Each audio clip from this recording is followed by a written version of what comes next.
Olá, meus irmãos, minhas irmãs, graça e paz para todos vocês. Recebo o meu abraço, o meu carinho e dizer como tem sido algo tão profundo, gostoso e maravilhoso compartilhar com vocês essas mensagens. Hoje nós vamos dar sequência ao nosso estudo deste grande livro fantástico, escrito por Salomão, o grande rei de Israel, Eclesiastes. Hoje nós chegamos no capítulo 3 e neste capítulo o seu autor, o rei Salomão, desenvolve um diálogo muito profundo sobre a questão do tempo e o propósito da vida. Sabe aquele pensamento que paira muitas vezes em muitos intelectuais? Esses pensamentos já são ultrapassados. Há mais de 3.000 anos se faziam esse mesmo questionamento sobre a vida não tem sentido. E nesse capítulo nós vamos descobrir um pouco mais daquilo que Salomão nos ensina. Eu quero dizer para vocês que é uma continuidade, é uma crescente. Os estudos anteriores estão aí na descrição, ok? Então você acessa aí. Você que não é inscrito no canal, se inscreva no canal, deixe seus comentários, suas perguntas, ative o sininho ali para você não perder nenhuma mensagem. Então agora nós vamos ouvir e ler o Eclesiastes capítulo 3, do versículo 1 ao versículo 22. Navegue aí nessas palavras.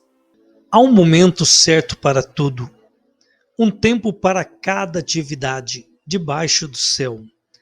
Há tempo de nascer e tempo de morrer, tempo de plantar e tempo de colher, tempo de matar e tempo de curar, tempo de derrubar e tempo de construir, tempo de chorar e tempo de rir, tempo de se entristecer e tempo de dançar, tempo de espalhar pedras e tempo de ajuntá-las, tempo de abraçar e tempo de se afastar, tempo de procurar e tempo de deixar de buscar, tempo de guardar e tempo de jogar fora, tempo de rasgar e tempo de remendar, tempo de calar e tempo de falar, tempo de amar e tempo de odiar, tempo de guerra e tempo de paz.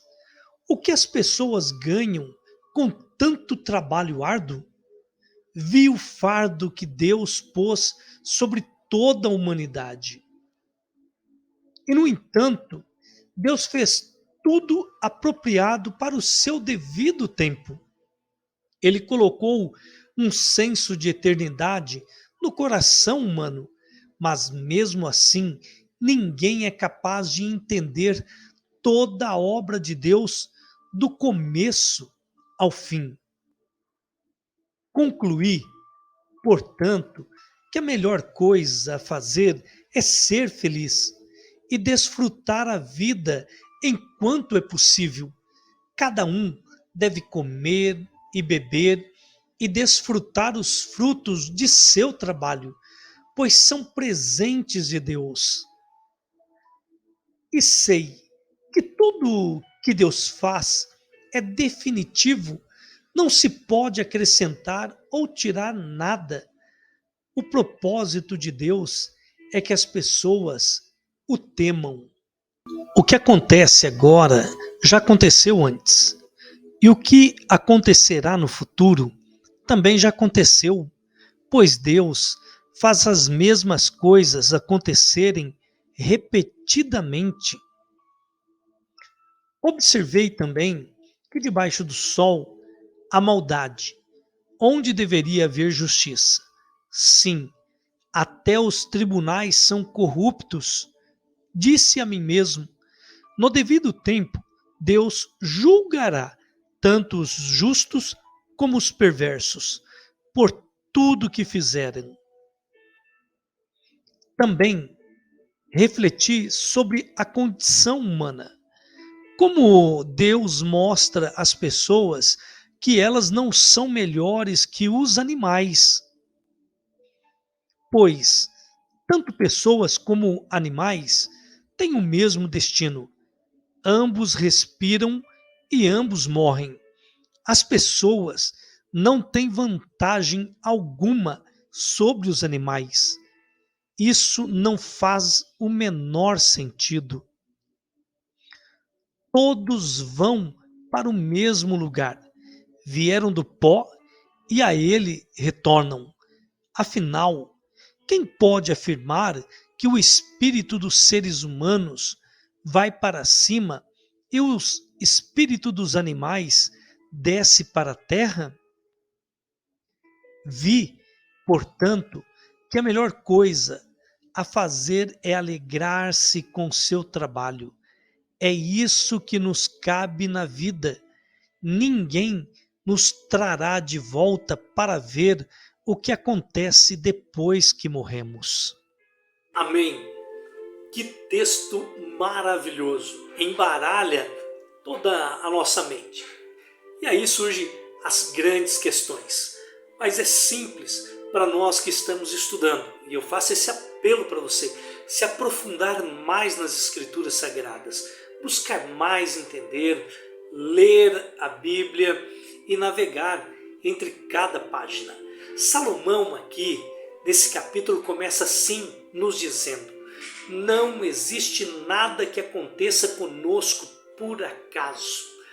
Tudo tem um porquê de Deus. Talvez muitas respostas nós nunca vamos descobrir aqui e agora, mas um dia nós saberemos. E quando esse dia chegar, você saberá o porquê aconteceu tantas coisas com você. Lá você poderá perguntar para Deus, ter um diálogo com Deus, mas Senhor, o porquê disso e porquê daquilo. Agora nós vamos começar a fazer uma análise dos textos, dos versículos. Do versículo 1 ao versículo 8, o rei Salomão diz que Deus dá a ordem dos eventos da vida. É interessante que quando a gente está dirigindo e percebe que estamos quase passando do ponto, o que nós fazemos de imediato? A gente pisa no breque e o carro para. Mas não é assim com o tempo. Com o tempo é diferente. Você nunca vai conseguir parar o tempo. Em nossas vidas, nós somos envolvidos constantemente pelos anseios, pelos medos, pelas alegrias, pela esperança, pelo amor, pela paixão, pelos desejos, pelo trabalho, pela família. E o tempo que passa não volta mais. Com o tempo que passa, passam-se pessoas, passam-se sentimentos, oportunidades, experiências que nunca mais voltam. Como o rei diz, há um momento certo para tudo, um tempo para cada atividade debaixo do céu. E o rei Salomão aqui, ele nos explica nesses versículos que é o ciclo da vida. E não temos como fugir dele. Mas o mais importante não é saber como fugir dele, e sim o que fazer com ele, encará-lo. A maioria das pessoas, e esse é um dos maiores problemas com o ser humano, é que eles não sabem o que fazer com o tempo. Não sabem avaliar as consequências, e quando não são avaliadas, muitas vezes, ou a maioria das vezes, acontece desastres. Desastres muitas vezes que são irreparáveis. É por isso que a venda que mais cresce no mundo não é roupa, não é carro, não é comida e não é bebida. São os antidepressivos. Você sabia que a indústria que mais cresce no mundo são as indústrias farmacêuticas? E é por isso que existem milhares de palestras sobre a questão de administrar bem o nosso tempo. Muitas pessoas precisam ser dependentes de remédios porque não souberam aproveitar, não souberam administrar bem o seu tempo. E como eu disse, não tem como repará-los. Mas o importante de tudo isso, como eu já disse em algumas mensagens anteriores, você não pode fazer o tempo voltar, mas você pode mudar o futuro. Ser uma melhor pessoa, ser mais prestativo, mais amável, dar mais valor a quem está do seu lado e quem precisa receber esse valor de você. Do versículo 9 ao versículo 13, o rei Salomão diz que Deus dá as coisas necessárias para a nossa vida. A primeira que ele deu ao nosso pai Adão foi o quê? Trabalho. Então, em primeiro lugar, o trabalho. Sem trabalhar não conseguimos o nosso sustento e nos manter. Comprarmos roupas, um passeio, sairmos, etc. E em segundo, Deus nos deu um fardo, que para alguns são mais leves, para outros mais pesados. Mas se você acha que o teu está muito pesado, Jesus faz um convite maravilhoso para você. Ele diz: vinde a mim todos os que estáis cansados e sobrecarregados, e eu vos aliviarei. Esse é o melhor caminho e lugar que você pode encontrar uma pessoa amiga para estar ao teu lado, te ajudando nos momentos de dificuldades. Mas duas coisas aqui também, entre esses versículos, importantíssimas. A primeira delas é o senso de eternidade que Deus colocou no nosso coração, de todos. Como já disse em outra mensagem, basta vermos as múmias, os povos antigos, a preocupação que eles tinham com as suas vidas pós-morte. Mas eu quero dizer algo para você interessante nesse momento. Mas mesmo hoje, lá no fundo, você não quer morrer. Eu tenho certeza disso. Ninguém quer partir, talvez com medo da sua insegurança, para onde você estará indo depois que você morrer. Isso é um sentimento, na maioria geral. É esse sentimento de eternidade que ronda os nossos corações. E em segundo, também muito importante, não adianta você ficar derramando lágrimas e se lamentando, reclamando de tudo. Sabe aquela pessoa rabugenta? Como está escrito no versículo 12, que nos diz Salomão: concluí, portanto, que a melhor coisa a fazer é ser feliz e desfrutar a vida enquanto é possível. Então, aproveite a vida da melhor forma enquanto você está vivo. Se precisar acertar algumas arestas, alguns problemas do passado que te machuca tanto, enquanto você estiver vivo, é o tempo que Deus está dando para você consertar as coisas que ficaram lá atrás. Do versículo 14 ao versículo 21, o rei Salomão diz que Deus dá a perspectiva do juízo futuro, os questionamentos sobre o fim das coisas. E isso sim é muito importante para nós, porque um dia nós teremos que prestar as nossas devidas contas que fizemos aqui. Mais uma coisa eu quero te mostrar. Se você pensava que tudo o que está acontecendo nos nossos dias hoje só acontece hoje, você está totalmente equivocado. Há mais de 3.000 anos que Eclesiastes foi escrito, e diz o rei que até os tribunais daquele tempo estavam corrompidos. Isto não soa igual aos nossos dias? Infelizmente, vemos a corrupção em todos os setores em que esteja envolvido a humanidade. Político, a religião totalmente corrompida e, infelizmente, vemos a nossa sociedade, um caos. Basta vermos aquela hipócrita guerra que está acontecendo entre a Rússia e a Ucrânia. Uma barbaridade, sem sentido nenhum. Quantos jovens, quantas pessoas, quantos inocentes, quantas crianças estão morrendo nesse exato momento que eu estou gravando esse estudo. E naqueles tempos também já haviam pessoas egoístas, soberbas, orgulhosas, egocêntricas, arrogantes, pessoas individualistas, pessoas que achavam superiores aos outros. Isso não é o nosso retrato hoje? Depois de 3.000 anos que esses escritos foram deixados por Salomão?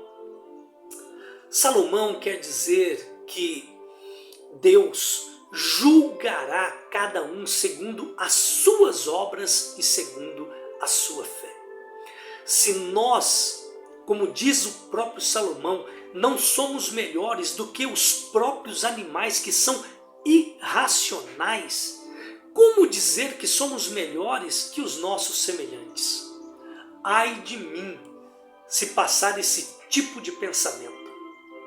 Precisamos urgente fazer uma avaliação em nossos corações para que essas sementes malignas do inferno não venham nos infectar. E por fim, no versículo 22, e essa nossa conclusão agora dessa mensagem, Salomão escreve: Vi, portanto, que a melhor coisa a fazer é alegrar-se com o seu trabalho. É isso que nos cabe na vida. Ninguém nos trará de volta para ver o que acontece depois que morremos. Eu quero aqui estar falando um ponto muito criterioso. Talvez algumas pessoas podem pensar que eu não estou falando com propriedade, mas eu falo aqui com propriedade da Bíblia, pois ela é a nossa regra de fé. E tudo aquilo que estamos ensinando, estamos buscando, tem que estar pautada com a palavra de Deus. Em toda a Bíblia está escrito que nenhuma pessoa que já morreu pode estar aqui entre nós. Ou seja, ela nunca voltará. Não deixe ninguém te enganar. Morreu aqui, acabou. Não existe alma penada. Não existe como nós termos diálogo com qualquer pessoa que morreu. A Bíblia, ela é taxativa com esse tipo de engano e de erro. Então, você só tem uma oportunidade de acertar as coisas aqui, é enquanto você estiver vivo. A eternidade é um outro assunto para uma outra mensagem. Em Apocalipse capítulo 3, versículo 20, o Senhor Jesus nos faz um convite mais importante que nós podemos receber. Ele diz: eis que estou à porta e bato. Se alguém ouvir a minha voz e abrir a porta, entrarei e cearei com ele e ele comigo. Eu faço um apelo para você nesse momento. Se você ainda não conhece a Jesus Cristo, mas está com o seu coração queimando nesse momento com o desejo de aceitá-lo, abra tua boca e diz: Senhor Jesus, a partir de hoje eu te aceito como Senhor e Salvador da minha vida, e eu creio que Deus, o Pai, o ressuscitou dentre os mortos e está sentado à direita de Deus, e conduza a minha vida a partir de hoje. Que o Senhor te abençoe e te guarde. Que o Senhor faça resplandecer o rosto sobre ti e tenha misericórdia de ti. Que o Senhor levante o rosto sobre ti e te dê a paz.